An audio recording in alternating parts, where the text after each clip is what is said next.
우리 이제 요거는 가볍게 보고 넘어가겠습니다. 자, KB 부동산 통계 9월 13일자 기준입니다. 여기 우리 대한민국에서 이 평택 금주 상위 1등입니다. 1등 매매 가격 평택 여기 올라가 있고요. 그리고 전년말 대비 상승률 여기 지금 안성이 여기 들어가 있어요. 여기 화성도 있고요. 근데 지금 안성이 여기에서 사라졌어요. 안성이 이제 등폭이 왔다 갔다 하나 봐요. 그래서 안성이 여기에서는 빠졌는데 평택이 상당히 무서운 속도로 올라갔습니다. 평택 집값이 뭐 이 정도면 뭐 이게 정말 많이 올라가고 있어요. 정말 무서울 정도로 올라가고 있고요. 여기 전년말 대비 안성 28.91%. 이게 집값이 28.91% 올라간다라는 거는 사실 정상적인 상태가 아닙니다. 정상적인 수치가 아니에요. 이 정도 수치는. 이게 1년 만에 집값이 30% 가까이 올랐다. 평택도 뭐 만만치 않는데 그 정도 올랐다라는 거는 이게 사실 인플레이션을 넘어가고 있는 거죠. 그래서 현재 정상적인 수치로 보기에는 좀 어렵습니다만 집값이 올랐다. 더군다나 평택은 인구가 같이 늘고 있다라는 말씀을 늘 드리죠. 그래서 집값이 언제 꺼질지 모르겠어요. 요번에 동문 D2세트 뭐 4억 6천만 원에 분양을 하죠. 33평 단일 평형으로 해가지고 ABCD. 그거는 나중에 제가 녹화 영상으로 올리든가 아니면 깜짝 라이브를 할 수도 있겠죠. 근데 오늘 얘기하기엔 너무 길어서 오늘은 좀 빼겠습니다.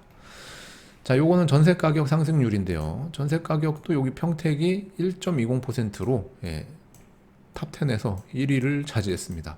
이게 좋은 건지 나쁜 건지 모르겠습니다. 그리고 여기도 이제 전년말 대비 전세가 상승률 올라가 있고 안성도 여기 올라가 있어요. 19.18%, 평택이 17.6%. 이 말인 즉슨 자고 일어나면 전세값이 거의 올랐다라고 보면 돼요. 왜냐하면 17.06%를 12달러 하면 한 달에 1% 이상씩 올라간 겁니다. 자고 일어나면 올랐다고 생각하면 되는 수치예요. 이 정도면 1.2로 해가지고 전국 상위 탑 10 1등 했다는 거. 좋은 건지 나쁜 건지 모르지만 어쨌든 그랬다는 거. 그래서 지금 금주 매매가 상승, 전세가 상승, 평택이 1등이다.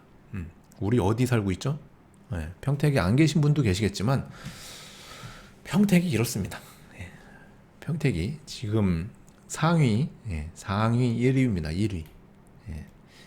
평택, 안성, 화성 이 세 개의 시 중에 평택이 상위 1등이다. 매매가, 전세가 미친 듯이 올라가고 있다. 자, 그리고 요거는 이제 아파트 매매 가격 증감률, 평택, 안성, 화성시를 보는데 이거 뭐 색깔이 무섭습니다. 이거 주황색입니다. 지금 1.43% 전주 대비 더 상승했고요. 안성은 살짝 주춤했어요. 반 정도가 떨어졌거든요. 화성은 더 올랐고요. 근데 요게 이제 한 주 단위로 움직이는 건데 한 주만에 이게 등폭이 좀 있죠. 평택도 그런 적이 있었지만 등폭이 커요. 1.4에서 0.7이면 반 토막 난 거거든요. 반 토막. 요거는 좀 더 추이를 지켜보자. 안성의 그 1억 이하 저가 주택으로 해가지고 쑥 들어갔던 이 투기 수요들이 실수요자들한테 과연 바통 터치를 제대로 하고 빠질 거냐 아니면 그냥 쭉 미끄러질 거냐를 봐야 됩니다. 안성은 개발 호재가 있어요.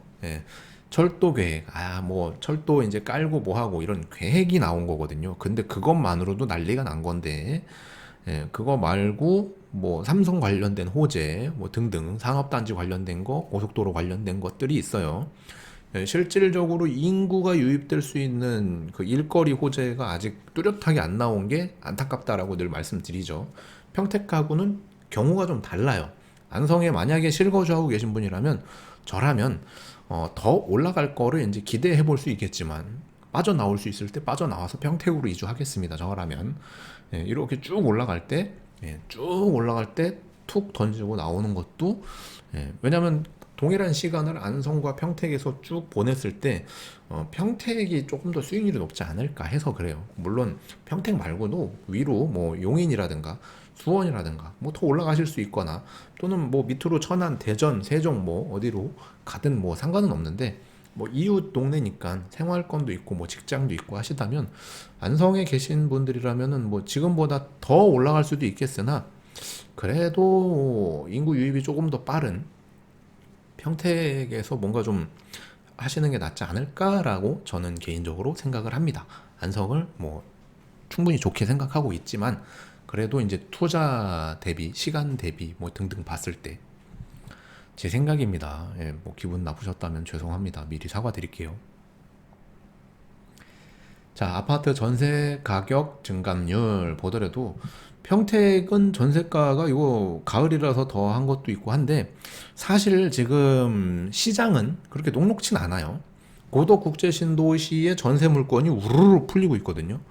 예, 파라곤 2차부터 해가지고 뭐 호반 뭐 이런 리슈빌 이런 애들이 풀리고 있어요.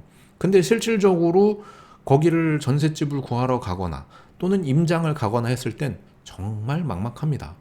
와, 과연 내가 저 3억 가까이 되는 돈을 주고 여기를 전세를 살아야 되는가? 애들 학교도 없죠. 뭐 마땅한 유치원도 없죠. 그렇다고 제대로 된 교통편도 없죠. 아무것도 없는 편의점밖에 없는 그 상태에서 내가 들어가 가지고 실거주를 할 것이냐? 야, 이게 고민되는 거거든요. 그래서 고덕에 지금 생각보다 인프라가 늦게 깔리고 이런 것 때문에 전세가 소화가 잘 안 되고 있어요, 지금. 네, 전세가 소화가 안 되고 있는 그 반면에 매매가는 엄청나게 올라갔습니다. 파라곤 이창 같은 경우에도 지금 뭐 매매가가 지금 파자풍신의 파라곤 1차하고 거의 맞먹어요. 야, 그래가지고 좀 이래저래 양쪽으로 다 고민이 되실 것 같고요. 거기에 동문 디이스트가 이제 입주를 시작했죠. 거기도 전세 물건이 많이 나오고 있어요. 근데 요번에 이제 또 동문 분양을 하는데 분양가가 만만치 않아요. 33평이지만 4억 중후반대로 나왔습니다. 옵션 넣고 하면은 그냥 중반이 넘어요. 33평이. 근데 지금 와서 이제 고덕이랑 지체 쪽을 이렇게 보니까 싸게 보인단 말이죠. 그리고 길 건너에 있는 센트럴 자이보다도 좀 싼 느낌이 있어요. 확실히. 그 동문 디 이스트라는 브랜드와 모델도 바꾸고 그리고 뭐 이래저래 뭐 대단지고 괜찮거든요.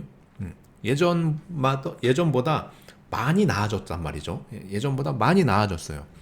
지제, 센트럴 자이, 동문 이렇게 있었는데 보면은 여기가 지제 여기 있고 여기가 요렇게 나뉘잖아요. 길 하나 쭉 가서 자이 있고 이쪽 위로 동문 있고 자이 있고 여기 이제 쭉 나뉘어져 있는데 물결이 요렇게 쳤는데 요게 이제 찬방 물 튀는 것만 받아 먹었던 게 이제 동문이란 말이에요. 예. 여기서 물결이 출렁출렁 하는데 가끔 툭툭 튀어 올라가는 그 물 이제 튀김 정도 몸이 흠뻑 젖을 정도는 아닌데 그냥 이렇게 튀어 올라오는 그 정도만 맞았던 게 동문인데 지금 여기가 이제 세대 수가 어느 정도 이제 비벼볼 수 있거든요. 4천 세대가 넘으니까 요거 이제 5차까지 하게 되면 꽤 큰 세대거든요. 그러니까 비벼볼 수 있단 말이죠. 그러니까 요게 이제 물결이 조금 물기를 동문 스스로 이렇게 좀 팠어요. 그래서 물이 좀 이쪽으로 흘러 들어가고 있거든요. 그래서 요 앞에 있는 자이보다 동문이 좀 세대수가 비슷한데 싸 보이는 효과가 있습니다. 예. 그래서 요번에도 분양을 하는 데 있어서 경쟁률이나 이런 건 지켜봐야겠지만 큰 어려움은 없어 보여요. 예. 그래서 이런 부분에 대해서 나중에 녹화로 한번 떠서 말씀드리겠습니다. 자, 어쨌든 평택, 안성, 화성이 지금 전세 가격도 무섭게 올라가고 있습니다. 그래서 전세를 살고 계신 분들이 아마도 집을 사고 있지 않는가. 예, 매매 가격 지수 자체도 평택은 지금 매수 심리를 아직 꺾일 수가 없는 100 이상인데 120도 넘어갔어요. 121, 122, 좀 있으면 133이 123이 될 것 같은데 안성도 지금 매수 심리가 평택보다 더해요. 예, 기존에 이제 저가 주택이나 그동안 억눌려 있던 것들로 인해서 집을 안 사던 분들이 사는 거겠죠. 예, 그래서 집값이 더 많이 움직이고 있고, 뭐 화성은 뭐 한결 같습니다. 쭉 올라가고 있어요. 화성 동탄 같은 경우에는 예, 아무래도 이 중에서는 제일 덩치가 크죠. 인구수도 그렇고, 그리고 부동산 가격도 그렇고, 여러모로 봤을 때 제일 덩치가 크죠. 그리고 평택, 안성 순으로 가는 거니까. 근데 주간 단위로 보는 상태에서 어쨌든 매수 심리 자체가 요 세 개의 시가 전부 꺾일 기미가 안 보입니다. 요게 근데 꺾일 때는 무섭습니다. 상승할 때도 무섭지만 꺾일 때는 언제 그랬냐는 듯이 한순간에 꺾일 수도 있거든요. 우리는 그거를 늘 눈여겨봐야 되죠. 예. 왜냐면 일부는 매수 타이밍으로 볼 수도 있고 또는 매도 타이밍으로 볼 수도 있고 또는 존버 타이밍으로도 봐야 되니까요.